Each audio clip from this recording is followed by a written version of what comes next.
السلام عليكم الإخوان.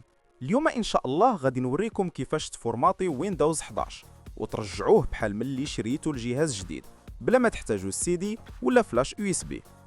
الهدف من هذه العملية هو تنظيف الجهاز وإصلاح المشاكل اللي كيديرها النظام بحال الثقل، الأخطاء ولا الفيروسات. أول حاجة كتمشي لزر ستارت. ثاني حاجة كتكليكي على بارامتر سيتينغز. ثالث حاجة كتدخل لقسم سيستم. منين تدخل ريكوفري غادي تلقى واحد الزر مكتوب عليه غينيسياليزي لو بيسي ريزيت ديس بيسي، كتكليكي عليه.